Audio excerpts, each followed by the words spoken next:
Salut, vous écoutez un extrait du podcast Jams, le podcast qui parle Amazon, e-commerce et entrepreneuriat. Pour en savoir plus, je vous donne rendez-vous dans la description. Comment est-ce qu'on augmente ses taux de conversion ? Donc, juste pour rappeler, il y a 3 étapes à suivre dans un premier temps. La première étape, donc, on mesure les taux de conversion, donc comme je l'ai recommandé de manière hebdomadaire et mensuelle. Deuxième étape, on voit quelle conversion est-ce qu'on doit travailler. Donc, la première conversion, si vous avez assez peu de sessions, donc c'est-à-dire travailler la visibilité de vos fiches produits. Mais si vous avez déjà suffisamment de sessions et un taux de conversion effectivement qui est bas, dans ces cas-là, vous travaillez sur la deuxième conversion.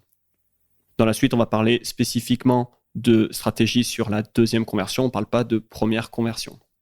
Et donc, la troisième étape, c'est de se focaliser sur les facteurs sur lesquels on a le contrôle. Et typiquement, on va maintenant parler de ça et de comment travailler ces pages produits pour augmenter ces taux de conversion.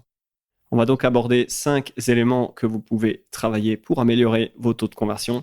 Et le premier, vous vous en doutez, c'est le copywriting, c'est toutes les parties texte du listing. Donc on parle du titre, on parle des bullet points, on parle de la description ou du contenu à plus si vous avez votre marque qui est enregistrée au registre des marques.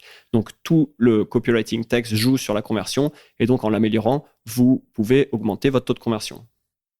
Alors typiquement, c'est classique, pour mieux vendre, il faut mettre du bénéfice puisque l'erreur classique, c'est justement de lister des caractéristiques produits et de ne pas mettre de bénéfice sur les fiches produits. Donc ça a l'air d'être une évidence de dire ça en 2020, mais pourtant, il suffit de passer 5 minutes sur Amazon pour voir des milliers et des milliers de fiches produits qui ne vendent pas de bénéfices, mais qui ne parlent que de caractéristiques, que du produit. Et bien sûr, c'est une erreur fatale quand on parle de copywriting puisque les gens n'achètent pas de caractéristiques, mais ils achètent du bénéfice, c'est-à-dire ils achètent ce que le produit va faire pour eux et non pas ce que le produit est en soi.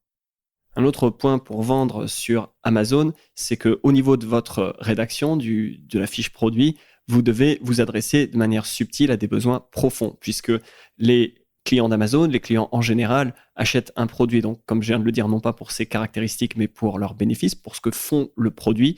Mais il y a toujours différents niveaux au niveau du bénéfice. Il y a le niveau évident de ce qu'est on va dire le bénéfice direct. Et puis, il y a toujours derrière des bénéfices plus profonds qui sont plus liés à l'identité, à l'ego de la personne, à ses désirs assez basiques. Et donc, être capable d'adresser ces besoins profonds et de manière subtile de communiquer dessus, c'est une manière très, très efficace de booster ces taux de conversion, mais ce n'est pas forcément quelque chose de très évident. Et dans tous les cas, ça demande un travail de connaissance de votre marché et de réflexion derrière ce que fait le produit réellement, au-delà des caractéristiques, au-delà du bénéfice direct, qu'est-ce que réellement, à la fin de la foire, les gens achètent et veulent.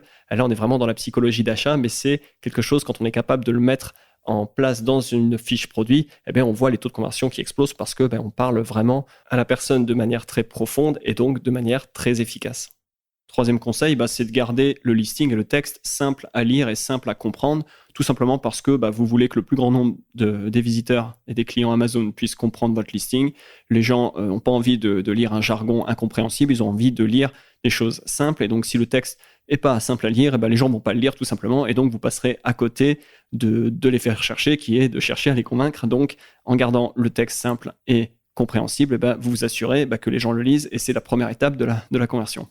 Et dernière chose, n'oubliez pas bien sûr de mettre en lumière les informations utiles sur le produit. Donc typiquement, les gens, pour chacun des produits, vont chercher spécifiquement certaines caractéristiques. Donc c'est pas parce que vous écrivez un texte de vente qui cherche à convaincre qu'il faut pas parler de caractéristiques, qu'il faut pas indiquer quand même ce que fait le produit. Donc là, je parle typiquement des dimensions du produit, s'il est compatible avec un accessoire, la puissance électrique, etc. Il y a quand même des éléments qui sont importants à mettre en avant, même si ils parlent du produit. Donc un bon texte de copywriting, c'est pas uniquement chercher à convaincre des gens et à leur parler de leurs désirs et leurs besoins profonds, mais c'est aussi de leur mettre en lumière les informations qu'ils cherchent, puisque les gens vont scanner pour ces informations, s'assurer que c'est bien ce qu'ils cherchent.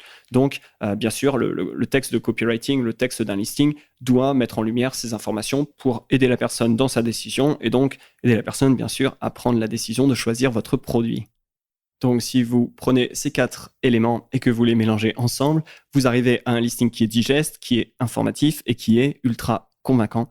Ce qui n'est pas facile du tout à faire, mais c'est vraiment les grandes lignes à suivre pour construire un listing de qualité, un listing qui va convertir. Élément suivant, on va maintenant parler des photos. Donc, j'ai une petite histoire à ce sujet. C'est sur l'un de mes tout premiers produits, en fait, le deuxième produit que j'ai lancé. J'avais commencé par faire les photos moi-même dans mon appartement à l'époque. C'était vraiment des photos pas de bonne qualité. Et les ventes étaient là, mais c'était quand même pas terrible. Finalement, j'ai pris la décision d'aller sur le Bon Coin à l'époque et d'aller chercher un photographe pas très loin de chez moi. Je lui ai emmené le produit et je lui ai probablement laissé quelque chose comme 140 €, ce qui à l'époque me semblait beaucoup pour une série de photos. J'avais vraiment l'impression de dépenser de l'argent en jetant cet argent par la fenêtre. Mais bon, malgré tout, j'avais lu sur Internet qu'il fallait des photos de qualité. Et puisque mes photos n'étaient pas terribles, je me suis dit, on verra bien. C'est un produit, j'ai probablement généré 150 ou 200 000 € de ventes depuis. Et il y a une grande partie de ça qui vient des photos de qualité, puisque le produit a des concurrents directs, des alternatives directes, mais avec des très très bonnes photos, eh bien, les gens choisissent mon produit plutôt qu'un produit concurrent.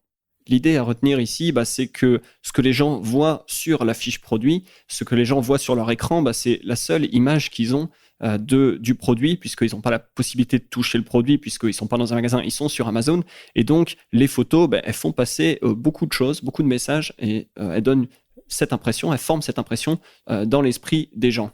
Et donc, vous ne voulez pas laisser cette impression au hasard, vous voulez la maîtriser. Et donc, la première étape, c'est d'avoir des photos de qualité, puisque de belles photos et des photos de qualité, ça renvoie immédiatement l'image que le produit derrière est un produit de bonne qualité, tout simplement. Et donc, c'est bien sûr le genre de message que vous voulez faire passer sur votre fiche produit. Troisième élément, troisième chose à faire et qui est importante, c'est de travailler avec un graphiste talentueux. Parce que typiquement, vos photos, ce sont des ingrédients, mais pour que la recette fonctionne bien, il faut qu'il y ait ce traitement graphique et donc derrière qu'il y ait un graphiste qui travaille tout ça. Typiquement, qui vous aide à mettre en image le copywriting que vous avez créé au niveau du texte, qui vous aide à faire passer le message que vous voulez faire passer au travers des photos. Donc vraiment, le passage de photo à visuel Amazon, c'est super important. Et donc, ça passe forcément par travailler avec un graphiste qui sait ce qu'il fait. À ce propos, juste une remarque, il faut faire attention au texte que vous mettez sur vos photos. Donc, typiquement, si le texte est trop petit, il sera peu lisible, et notamment sur mobile. Il y a quand même une part très importante de gens qui font leurs achats Amazon depuis un mobile. Donc, si le texte est trop petit, il est illisible, et le message de vente que vous voulez faire passer ne passera pas. Quatrième élément, c'est le prix, puisque le prix fait partie intégrante du process de conversion, et aussi bien d'ailleurs de la première conversion que la deuxième conversion, puisque quand il y a un client qui a rentré sa requête dans la barre de recherche Amazon et qui voit des résultats sur sa page de résultats, il va voir différentes choses. Il va voir l'image principale, il va voir le titre, il va voir le nombre d'avis, mais il va voir aussi le prix. Et si déjà le prix ne lui semble pas bon, il ne va pas cliquer sur le lien, il ne va pas aller voir votre fiche produit. Donc, au niveau déjà de la première conversion, votre prix doit être le bon. Et bien sûr, le prix joue sur la deuxième conversion, puisque une fois que le client est sur sa fiche produit, la question qui se pose, c'est est-ce que ce que je m'apprête à donner en termes d'argent, ça vaut ce que je vais recevoir en échange, le produit que je suis en train de consulter. Donc, il y a cette question qui se pose dans la tête de votre acheteur. Et bien sûr, vous devez le convaincre que son argent a moins de valeur que le produit que vous proposez. Donc à ce sujet, évidemment, le copywriting est là pour construire la valeur et donc vous permettra de vendre un produit qui est plus cher.